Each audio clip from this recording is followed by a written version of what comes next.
Okay, I'm here with Monica Lynch, former president of Tommy Boy Records, and we're digging in the crates, the boxes of storage, hip-hop history, storage yeah. of t-shirts, and you have some truly historic ones here. Well, I've got 3 big boxes, Tommy Boy gear, and then promotional items I say from other labels and artists. So let's just see what's in the boxes here.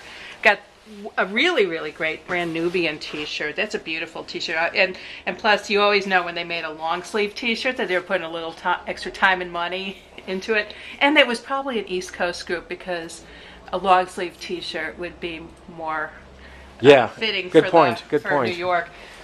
Peace to the gods. And they were so young back then. Oh yeah, weren't we all?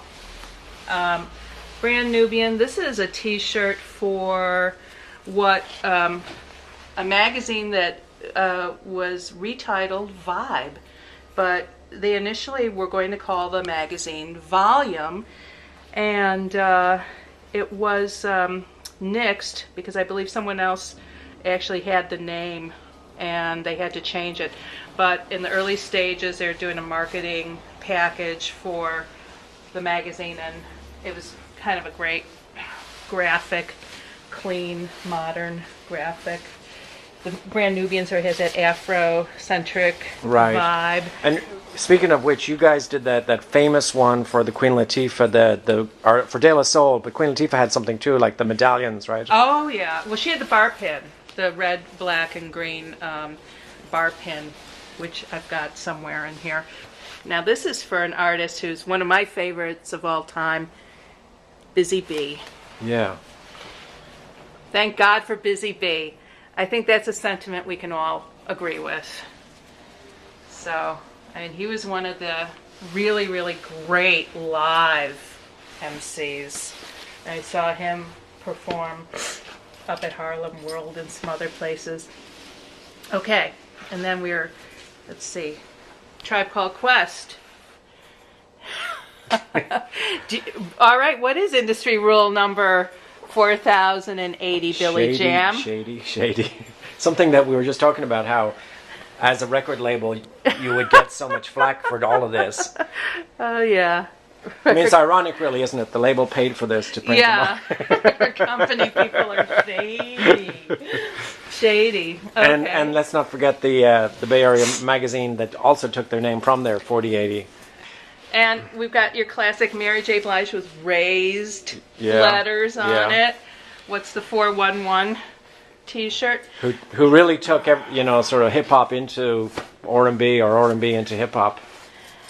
Yeah. What's all this? Fly gear having, double dutch jumping, Jeep slamming, sexy singing, beats thumping, queen of hip hop. I guess it's a full, they want the full description. Oh wow. On the back of the t-shirt. Do I see an Egyptian lover here? You do see an Egyptian lover here. I like the way you wash them too before putting them in. Well, no, I think most of these were never worn. Oh, never worn, okay. Maybe some of them were, but I can tell you I haven't worn this one. This is going back. This is like a classic t-shirt. I looked this one up because I posted it on Facebook last week or so, and this one I think is from 86 or 87. Is there something on the back too? Yeah. Wow. This was sort of his 86, 87 period. Yeah. But, I really love, again, this is like so distinctly West Coast, aqua with magenta, This is not a New York t-shirt. And again, like you said, it's got the short sleeve versus the long sleeves. Yeah.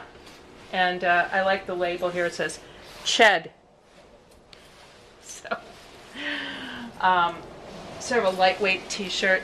Now here's a great one. Rap Masters Magazine. I used to write for them. Wow. And Too Hype, who were associated. Wow. So this is going back a while, no doubt. This is going back a long time. Yeah, there was that period in like the mid to late 80s where Word Up and Rap Masters were sort of like the Ride-On magazines of hip-hop. Yeah. It was the pre-Source era. Exactly. Where it was a little bit, less hardcore and more fun. Exactly. It was more like they would have Prince and Michael Jackson and Kid and Play. Yeah. Yeah. But then again, that's what like was the music that was out too, on the record store and the radio. Absolutely. Salt and Pepper were big in those magazines. You know, Yeah. it was like... And LL was on the cover of many of them too. Oh, yeah. You know, exposés on the Real Roxanne wars. Yeah, yeah. Then there we have Word Up magazine. I'd place this probably around 86, 87 or so. That's in very good condition considering it's almost 30 years old. Yeah, Rap Masters, Word Up magazine. Yeah. You know, I mean, like I was saying, I think that these magazines, you know, they deserve more credit perhaps than they get.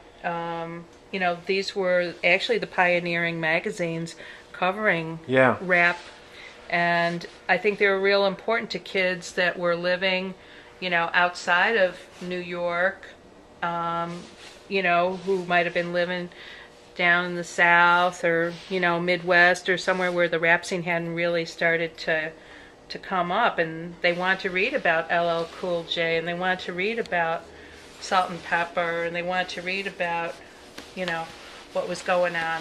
So, you know, this is before you know, this is before Yo MTV Raps and, you know, the real explosion of rap videos. So these magazines did played a very significant role in helping to spread the word.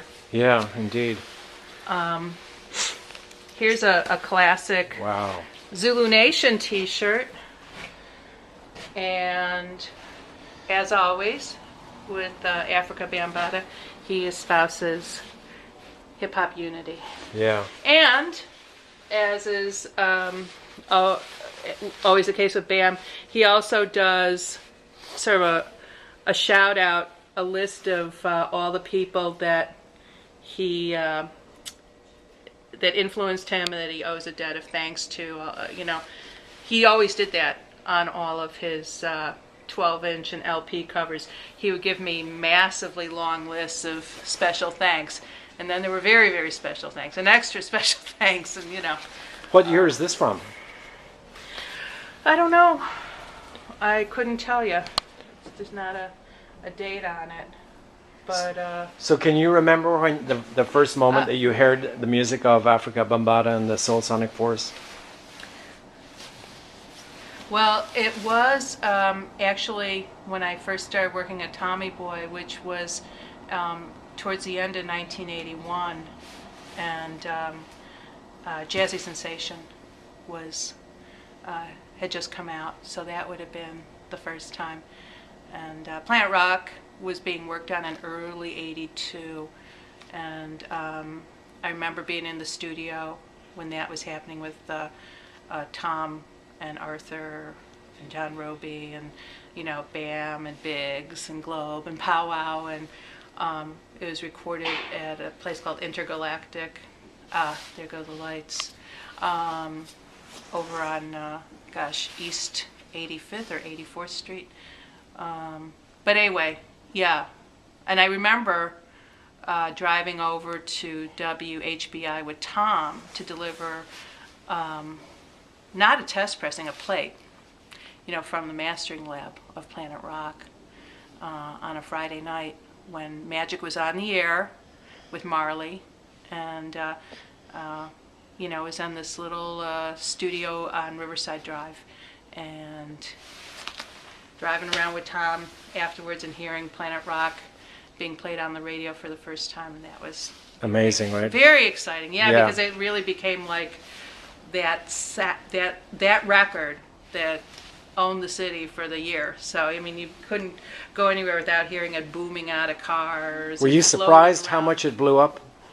Sure. Yeah. I mean, whoever really knows how big a record's going to be. Yeah. And I was just, you know, a kid who had just, I didn't know anything. So anyone who said that they knew it was going to be what it became, you know, how could anyone have known that?